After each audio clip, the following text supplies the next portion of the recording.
After this, Tesla, no longer the darling of electrical engineering, continued to have no luck attracting investors as the breakdown of his Wardenclyffe project had turned academic and public opinion against him, with the once celebrated genius now painted as a man who could never quite fulfill his promises. Determined to restore his credibility to investors by putting out a commercial product, Tesla devised a scheme to sell small Tesla coils to laboratories around the country via a company called the Tesla Electric and Manufacturing Company, but this ultimately went under because of a lack of investment. Downtrodden and defamed in the US, Tesla would learn that even his reputation in his homeland could not save him after Serbian bankers declined to fund him, while his old business partner, John Jacob Astor, still annoyed that Tesla had spent his 1899 loan researching terrestrial stationary waves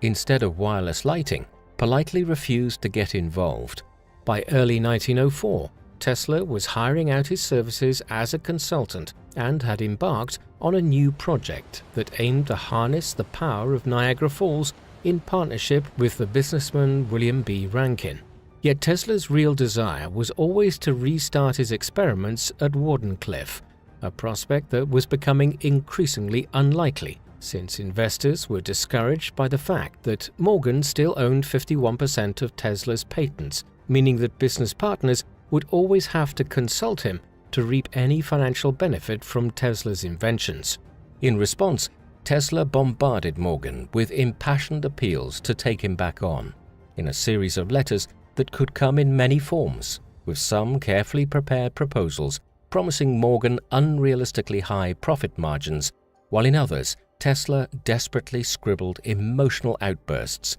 decrying his unfair treatment.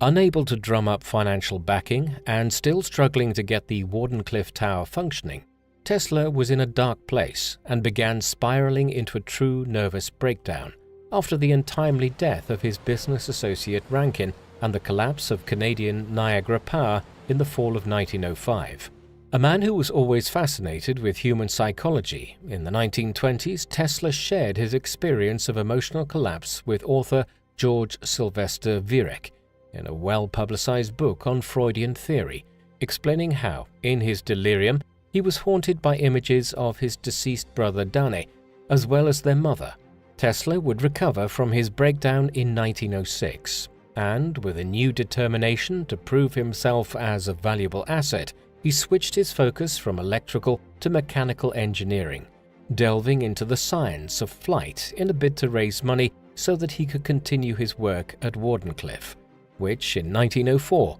due to lack of funds, he had mortgaged to George C. Bolt, the owner of the Waldorf Astoria Hotel where Tesla lived for many years. The result was the invention of a turbine that worked without blades. But Tesla's contraption was met less than enthusiastically by John James Astor, who refused to invest in the idea in 1909. Yet Tesla still remained highly confident in his design, issuing 2 patents for a pump and a turbine in October, and even starting a new company, the Tesla Propulsion Company. However, after Tesla again failed to impress at a demonstration at the Waterside Power Station in New York, and still daydreaming about restarting his research into wireless power, he approached the son of J.P. Morgan, Jack Morgan, in 1913 about him becoming a potential investor. More interested in his turbine designs, Jack Morgan allocated Tesla $20,000, who instead of using the money in the way it was intended, spent it all trying to persuade Sigmund Bergmann, a German industrialist, to finance his project, which was discontinued after the outbreak of World War I. Over the next 10 years, as his personal wealth began to evaporate, Tesla continued to assess his turbine and to work in conjunction with manufacturers such as Pyle National in Chicago, Alice Chalmers in Milwaukee, and the Budd Company in Philadelphia. But he was unable to fix a recurring problem that ultimately spelled the project's doom, as if operated at over 10,000 RPM, the thin discs of the internal machinery would start to deform, and there were no stronger materials available. Tesla's inability to secure funding for any of his pursuits and his penchant for overspending led to the near emptying of his bank accounts, and from 1916 he was forced to file for bankruptcy. Tesla admitted that his monthly income was no more than $350 to $400 after declaring he was unable to pay $935 in taxes to the New York Treasury, and although he was still technically the president and treasurer of the Nikola Tesla Company, over 90% of the company's stock was owned by friends, bankers and creditors, and many of his patents by then had expired, leaving Tesla virtually penniless. In a bid to save himself from financial ruin, Tesla launched a lawsuit against Marconi in August 1915, accusing the Italian of illegally patenting radio technology in 1904. But the case went nowhere, and Marconi remained the official owner for the time being, with a decision later overturned by the Supreme Court in 1943, only a few months after Tesla's death.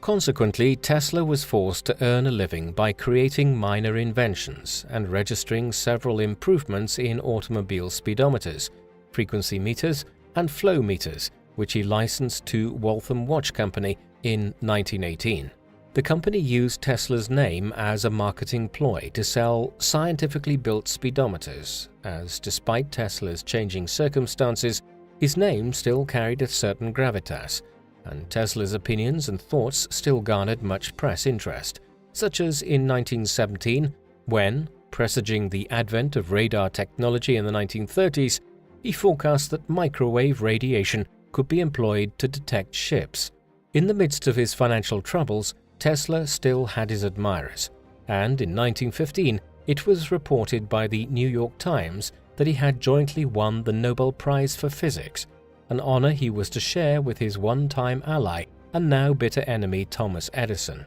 But when it was presented at the awards ceremony, it was instead given to William H. Bragg and his son, as Tesla refused to share the award with his nemesis, nor had he forgiven the Institute for recognizing Marconi as the pioneer of radio communication technology after they had awarded him the same accolade in 1909. 2 years later, in 1917, however, Tesla's individual efforts would be recognized when he accepted the Edison Medal from the American Institute of Electrical Engineers, the most prestigious prize in electronic engineering, where his life's work was praised in an address by the vice president of the organization, who said, "Were we to seize and eliminate from our industrial world the result of Mr. Tesla's work, the wheels of industry would cease to turn, our electric cars and trains would stop, our towns would be dark, and our mills would be idle and dead." His name marks an epoch in the advance of electrical science.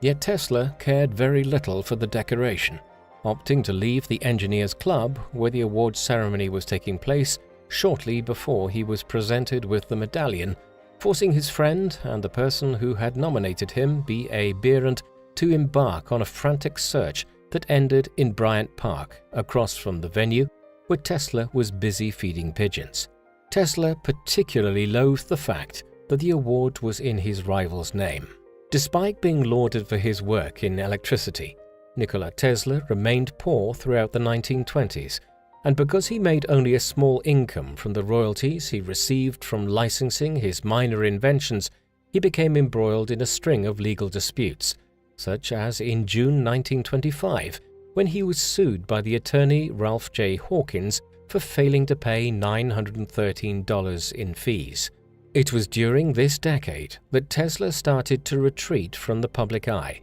living hotel to hotel as an eccentric recluse and spending so much of his time feeding the pigeons in Bryant Park behind the New York Public Library that one end of the park, Nikola Tesla Corner, now honors his name. However, on his 75th birthday in 1931, Nikola Tesla was suddenly back in the spotlight, appearing on the front cover of Time magazine, and thanks to the efforts of a young science writer called Kenneth Swayze, he received over 70 letters of congratulation published in a testimonial volume from some of the most esteemed scientists of the day, including Albert Einstein. Interviewed by Time magazine, Tesla outlined many of his future plans and confidently disclosed how he was going to disprove Einstein's theory of relativity, how he was unconvinced that energy was released from a split atom, as well as espousing the possibility of interplanetary communications in a conversation he enjoyed so much that every year thereafter, Tesla would organize a press conference on his birthday, usually a 6-hour affair where Tesla would speak to a number of reporters and update them about his scientific and personal progress. For example, in 1932, he informed the general public about his desire to build a motor propelled by cosmic rays, and in 1936, he told journalists that he wiggled his toes hundreds of times before he went to bed, an exercise he believed would tone his body and enable him to live until he was 135 years old. The 1934 party was a particular highlight, where Tesla first revealed he was in the process of creating a particle beam weapon, claiming in the New York Times that it could send concentrated beams of particles through the free air of such tremendous energy that they will bring down a fleet of 10,000 enemy airplanes at a distance of 250 miles from a defending nation's border and will cause armies of millions to drop dead in their tracks.